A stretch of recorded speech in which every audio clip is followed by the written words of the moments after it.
Manifesto de 7 de outubro de 1932. A nação brasileira, ao operariado do país e aos sindicatos de classe, aos homens de cultura, pensamento, à mocidade das escolas e das trincheiras, às classes armadas. Capítulo 1.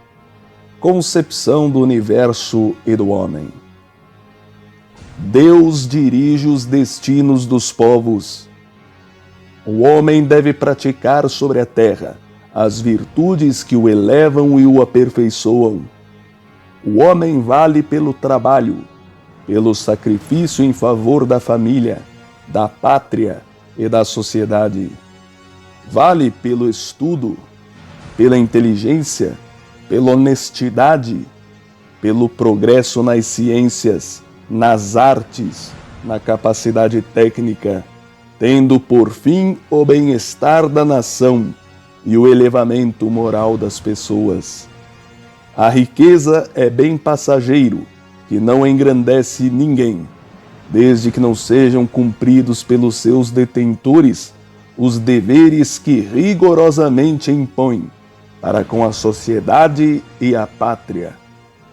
Todos podem e devem viver em harmonia, uns respeitando e estimando os outros, cada qual distinguindo-se nas suas aptidões, pois cada homem tem uma vocação própria e é o conjunto dessas vocações que realiza a grandeza da nacionalidade e a felicidade social.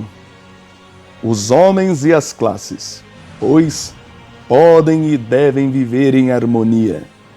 É possível ao mais modesto operário galgar uma elevada posição financeira ou intelectual. Cumpre que cada um se eleve segundo sua vocação. Todos os homens são suscetíveis de harmonização social e toda superioridade provém de uma só superioridade que existe acima dos homens, a sua comum e sobrenatural finalidade.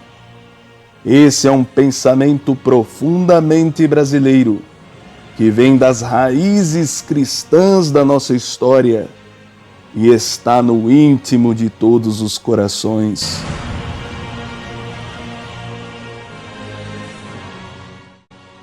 Capítulo 2. Como entendemos a nação brasileira? A nação brasileira deve ser organizada, una, indivisível, forte, poderosa, rica, próspera e feliz. Para isso precisamos de que todos os brasileiros estejam unidos.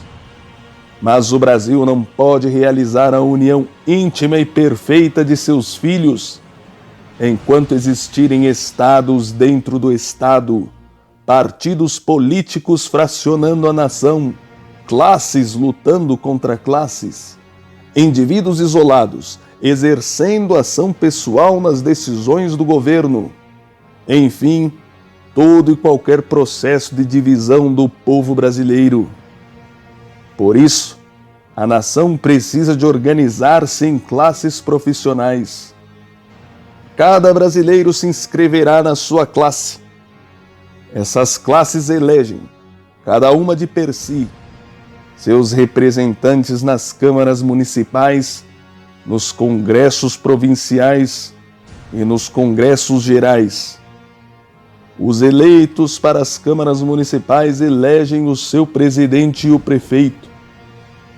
Os eleitos para os congressos provinciais elegem o governador da província. Os eleitos para os congressos nacionais elegem o chefe da nação, perante o qual respondem os ministros de sua livre escolha.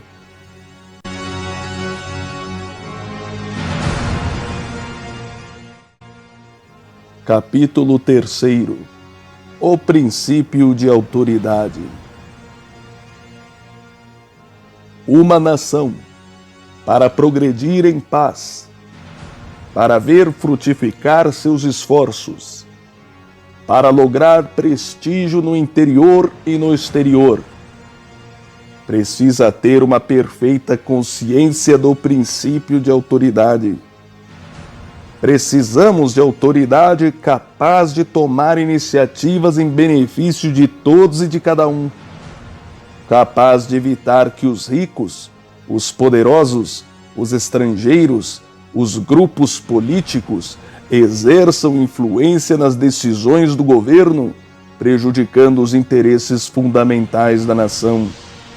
Precisamos de hierarquia, de disciplina, sem o que só haverá desordem. Um governo que saia da livre vontade de todas as classes é representativo da pátria. Como tal, deve ser auxiliado, respeitado, estimado e prestigiado. Nele deve repousar a confiança do povo. A ele deve ser facultados os meios de manter a justiça social, a harmonia de todas as classes, visando sempre os superiores interesses da coletividade brasileira. Hierarquia, confiança, ordem, paz, respeito, eis o de que precisamos no Brasil.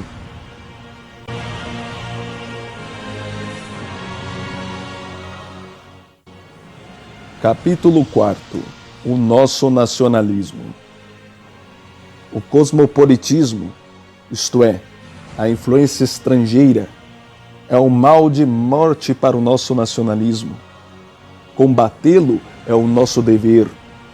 E isso não quer dizer má vontade para com as nações amigas, para com os filhos de outros países que aqui também trabalham, objetivando o engrandecimento da nação brasileira e cujos descendentes estão integrados em nossa própria vida de povo. Referimos-nos aos costumes que estão enraizados principalmente em nossa burguesia, embevecida por essa civilização que está periclitando na Europa e nos Estados Unidos. Os nossos lares estão impregnados de estrangeirismos. As nossas palestras, o nosso modo de encarar a vida não são mais brasileiros. Os brasileiros das cidades não conhecem os pensadores, os escritores, os poetas nacionais. Envergonham-se também do caboclo e do negro de nossa terra. Adquiriram hábitos cosmopolitas. Não conhecem todas as dificuldades e todos os heroísmos, todos os sofrimentos e todas as aspirações, o sonho, a energia, a coragem do povo brasileiro. Vivem a cobri-lo de baldões e de ironias, a amesquinhar as raças de que proviemos. Vivem a engrandecer tudo que é de fora, desprezando todas as iniciativas nacionais, tendo-nos dado um regime político inadequado. Preferem, diante dos desastres da pátria, acusar o brasileiro de incapaz, em vez de confessar que o regime é que é incapaz. Céticos, desiludidos, esgotados de prazeres. Tudo o que falam esses poderosos ou esses grandes e pequenos burgueses destila um veneno que corrói a alma da mocidade. Criaram preconceitos étnicos originários de países que nos querem dominar. Desprezaram as nossas tradições e procuram implantar a imoralidade de costumes. Nós somos contra a influência perniciosa dessa pseudo-civilização que nos quer estandardizar. E somos contra a influência do comunismo, que representa o capitalismo soviético, o imperialismo russo, que pretende reduzir-nos a uma capitania. Levantamo-nos num grande movimento nacionalista para afirmar o valor do Brasil e de tudo que é útil e belo no caráter e nos costumes brasileiros, para unir todos os brasileiros num só espírito, o tapuio amazônico, o nordestino, o sertanejo das províncias nordestinas e centrais, os caiçaras, ipiraquaras, vaqueiros, calus, capixabas, calungas, paroaras, garimpeiros, os boiadeiros e tropeiros de Minas e Goiás, Mato Grosso, colonos, sitiantes, agregados, pequenos artífices de São Paulo, ervateiros do Paraná e Santa Catarina, os gaúchos dos Pampas, o operariado de todas as regiões, a mocidade das escolas, os comerciantes,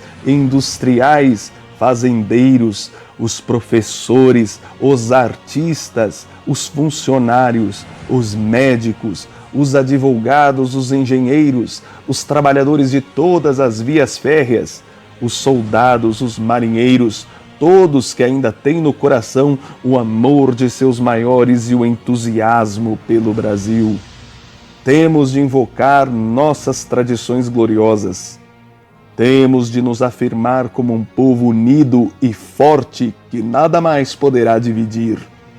O nacionalismo para nós não é apenas o culto da bandeira e do hino nacional, é a profunda consciência das nossas necessidades, do caráter, das tendências, das aspirações da pátria e do valor de um povo. Essa é uma grande campanha que vamos empreender.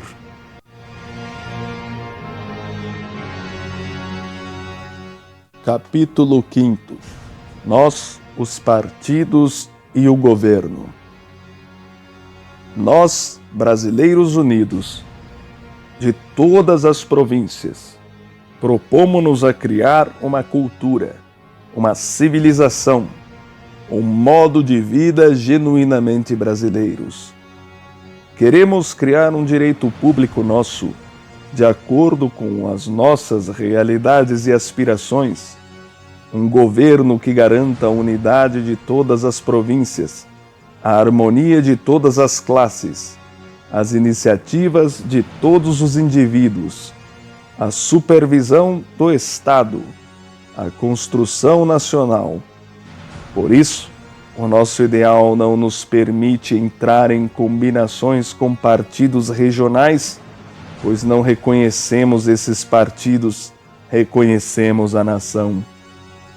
Enquanto não virmos o Brasil organizado, sem o mal dos partidarismos egoístas, o Estado brasileiro exprimindo classes, dirigindo a nação pelo cérebro das suas elites, não descansaremos na propaganda que nos impomos. A nossa pátria não pode continuar a ser retalhada pelos governadores de estados, pelos partidos, pelas classes em luta, pelos caudilhos. A nossa pátria precisa de estar unida e forte, solidamente construída, de modo a escapar ao domínio estrangeiro que a ameaça dia a dia e salvar-se do comunismo internacionalista que está entrando no seu corpo como um cancro.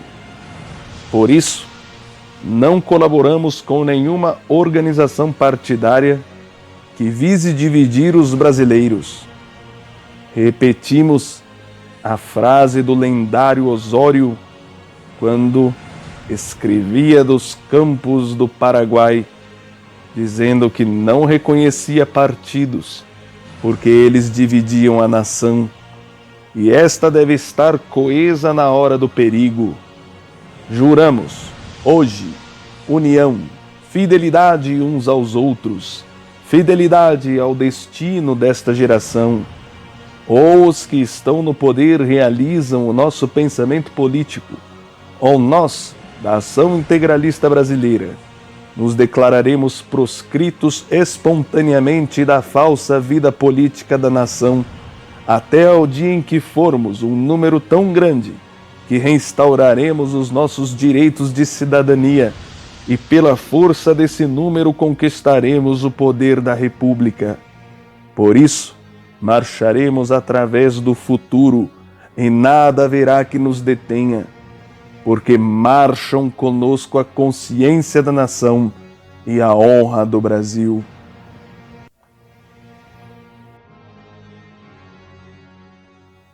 Capítulo 6. O que pensamos das conspirações e da politicagem de grupos e facções? Declaramo-nos inimigos de todas as conspirações, de todas as tramas, conjurações, conchavos de bastidores, confabulações secretas, sedições. A nossa campanha é cultural, moral, educacional, social, às claras, em campo raso, de peito aberto, de cabeça erguida. Quem se bate por princípios não precisa combinar coisa alguma nas trevas. Quem marcha em nome de ideias nítidas, definidas, não precisa de máscaras. A nossa pátria está miseravelmente lacerada de conspiratas. Políticos e governos tratam de interesses imediatos. Por isso é que conspiram. Nós pregamos a lealdade, a franqueza, a opinião a descoberto, a luta no campo das ideias. As confabulações dos políticos estão desfibrando o caráter do povo brasileiro. Civis e militares giram em torno de pessoas por falta de nitidez de programas. Todos os seus programas são os mesmos e esses homens estão separados por motivos de interesses pessoais e de grupos. Por isso, uns tramam contra os outros e, enquanto isso, o comunismo trama contra todos. Nós pregamos a franqueza e a coragem mental. Somos pelo Brasil unido, pela família, pela propriedade, pela organização e representação legítima das classes, pela moral religiosa, pela participação direta dos intelectuais no governo da República, pela abolição dos estados dentro do Estado, por uma política benéfica do Brasil na América do Sul, por uma campanha nacionalista contra a influência dos países imperialistas e, sem tréguas, contra o comunismo russo. Nós somos a revolução em marcha, mas a revolução com ideias, por isso franca, leal e corajosa.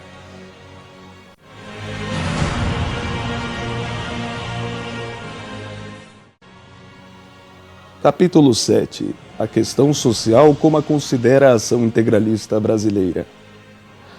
A questão social deve ser resolvida pela cooperação de todos, conforme a justiça e o desejo que cada um nutre de progredir e melhorar. O direito de propriedade é fundamental para nós, considerado no seu caráter natural e pessoal. O capitalismo atenta hoje contra esse direito, baseado como se acha no individualismo desenfreado, assinalador da fisionomia do sistema econômico liberal democrático.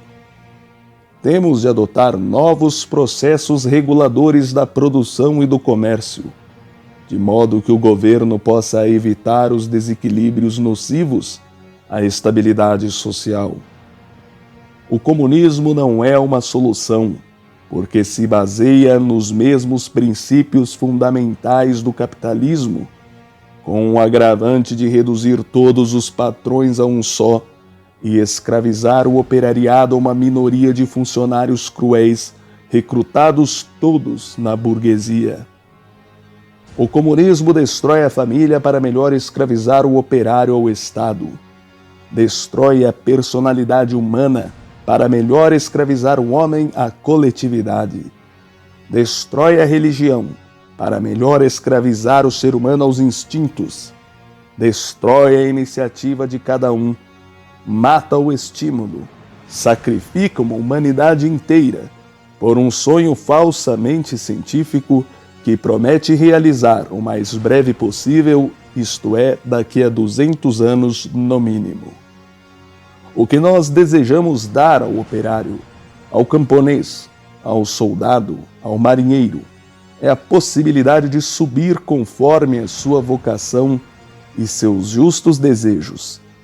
Pretendemos dar meios a todos para que possam galgar, pelas suas qualidades, pelo trabalho e pela constância, uma posição cada vez melhor, tanto na sua classe como fora dela, e até no governo da nação.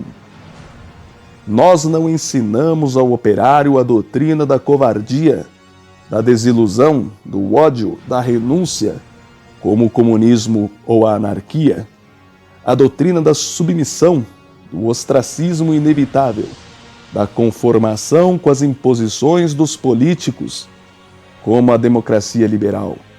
Nós ensinamos a doutrina da coragem, da esperança, do amor à pátria, à sociedade, à vida, no que esta tem de mais belo e de conquistável, da ambição justa de progredir, de possuir os bens, de elevar-se, de elevar a família. Não destruímos a pessoa como o comunismo, nem a oprimimos como a liberal democracia, dignificamo-la. Queremos o operário, com garantia de salários adequados às suas necessidades, interessando-se nos lucros conforme o seu esforço e capacidade. De fronte erguida, tomando parte em estudos de assuntos que lhes dizem respeito, de olhar iluminado, como um homem livre, tomando parte nas decisões do governo, como um ente superior. Acabados os faccionismos, os regionalismos, organizada a nação, participando os trabalhadores no governo, pelos seus representantes legítimos, exercida a fiscalização pelo Estado integralista sobre todas as atividades produtoras, estarão abertas as portas a todas as aptidões. As classes organizadas garantirão os seus membros, em contratos coletivos, velarão as necessidades de trabalho ou produção de cada um, de modo a não mais submetermos, como até agora tem sido, os que estão desempregados às humilhações dos pedidos de emprego, tantas vezes recebidos com desprezo pelos a quem procuram, o que ocasiona justas revoltas.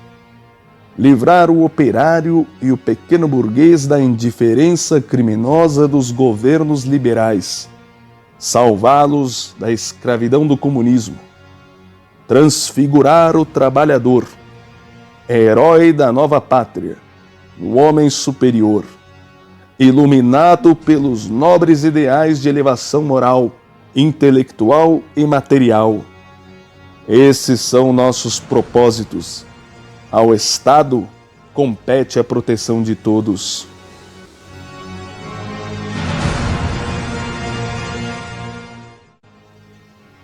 Capítulo 8. A família e a nação. Tão grande a importância que damos às classes produtoras e trabalhadoras, quanto a que damos à família. Ela é a base da felicidade na terra, das únicas venturas possíveis. Em que consiste a felicidade do homem?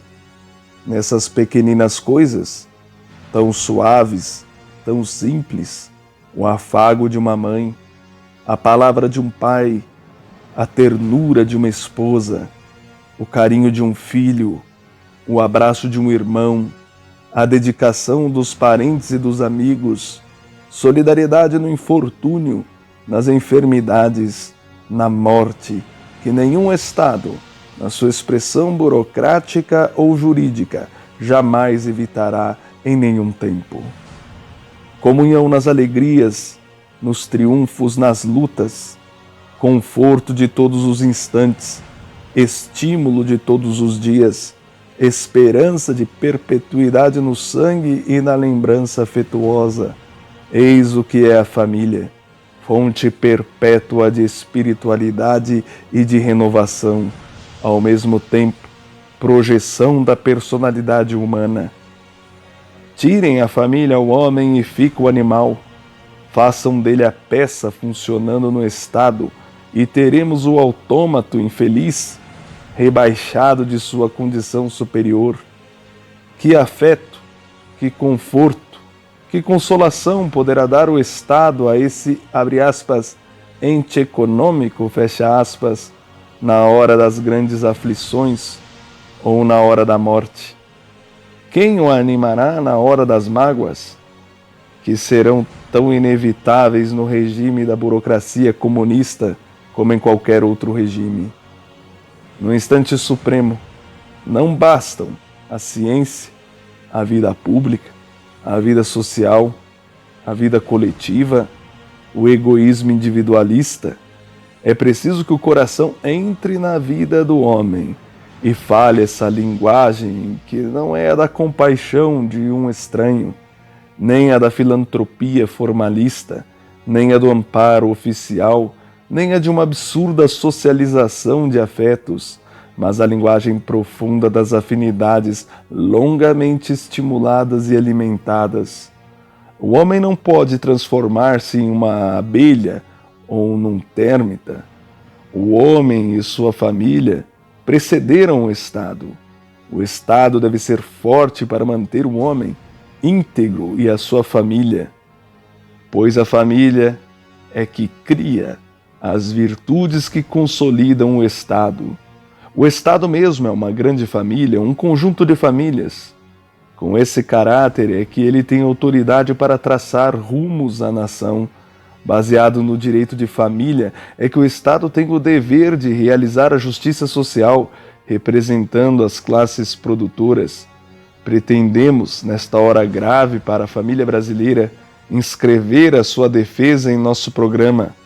É para defender a família do operário, do comerciante, do industrial, do fazendeiro, do camponês, do comerciário, do médico, do farmacêutico, do advogado, do engenheiro, do magistrado, do cientista, do artista, do professor, do funcionário, do soldado e do marinheiro, contra a desorganização, a prostituição e a ruína, que desejamos o Estado forte, baseado nas forças vivas da nação.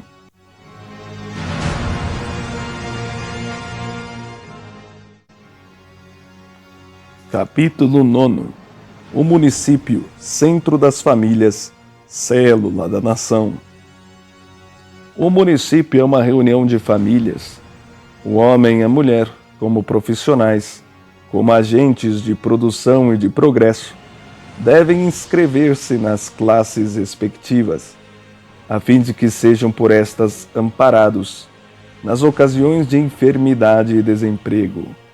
Dessa maneira, os que trabalham e produzem estão garantidos pela sua própria classe, não dependem de favores de chefes políticos, de caudilhos, de diretórios locais, de cabos eleitorais. É a única maneira de se tornar o voto livre e consciente. As classes elegem seus representantes das câmaras municipais, como dissemos, e estas elegem seu presidente e prefeito.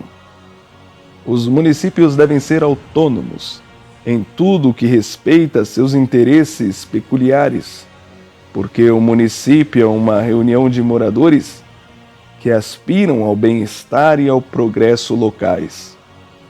A moralidade administrativa pode ser fiscalizada pelas próprias classes, pois o que determinava a desmoralização das câmaras municipais no sistema liberal era a politicagem, o apoio com que contavam os chefes políticos locais dos dirigentes da política estadual. Extintos os partidos, o governo municipal repousará na vontade das classes. Dentro destas, nenhuma influência estranha poderá ser exercida, porque todos se sentem amparados pela própria classe a que pertencem. Não haverá jeito algum de se fazer perseguições políticas, porque o governo local estará livre de injunções de homens que, morando fora do município, se metem nos seus negócios, como tem sido comum. O município, portanto, sede das famílias e das classes, será administrado com honestidade, será autônomo e estará diretamente ligado aos desígnios nacionais.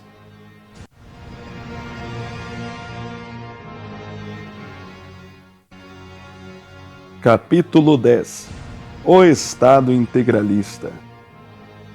Pretendemos realizar o Estado integralista, livre de todo e qualquer princípio de divisão, partidos políticos, estadualismos, em luta pela hegemonia, lutas de classes, facções locais, caudilismos, economia desorganizada, antagonismos de militares e civis, antagonismos entre milícias estaduais e o exército, entre o governo e o povo, entre o governo e os intelectuais, entre esses e a massa popular.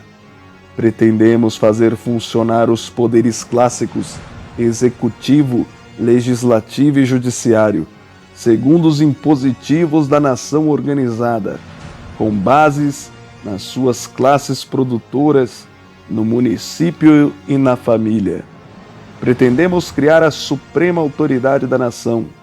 Pretendemos mobilizar todas as capacidades técnicas, todos os cientistas, todos os artistas, todos os profissionais, cada qual agindo na sua esfera, para realizar a grandeza da nação brasileira. Pretendemos tomar como base da grande nação o próprio homem da nossa terra, na sua realidade histórica, geográfica, econômica, na sua índole, no seu caráter, nas suas aspirações, estudando-o profundamente, conforme a ciência moral. Desse elemento biológico e psíquico, deduziremos as relações sociais com normas seguras de direito, de pedagogia, de política econômica, de fundamentos jurídicos.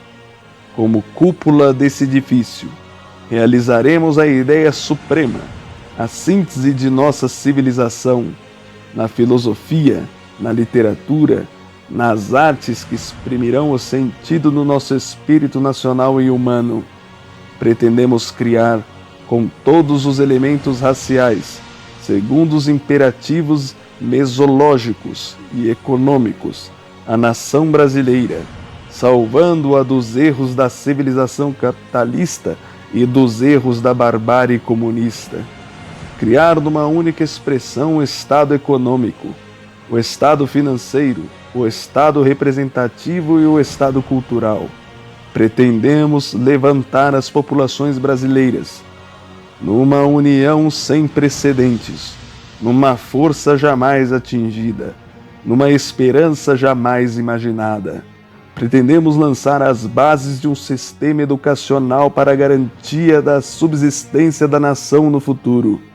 Pretendemos insuflar energia aos moços, arrancá-los da descrença, da apatia, do ceticismo, da tristeza em que vivem, ensinar-lhes a lição da coragem, incutindo-lhes a certeza do valor que cada um tem dentro de si, como filhos do Brasil e da América. Movimentar as massas populares numa grande afirmação de rejuvenescimento, sacudir as fibras da pátria, erguê-la da sua depressão, do seu desalento, da sua amargura, para que ela caminhe, dando começo à nova civilização que, pela nossa força, pela nossa audácia, pela nossa fé, faremos partir do Brasil, incendiar o nosso continente e influir mesmo no mundo. Para isso, combateremos os irônicos, os blasés, os desiludidos, os descrentes, porque nesta hora juramos não descansar um instante, enquanto não morrermos ou vencermos, porque conosco morrerá ou viverá uma pátria. Esses são os rumos da nossa marcha.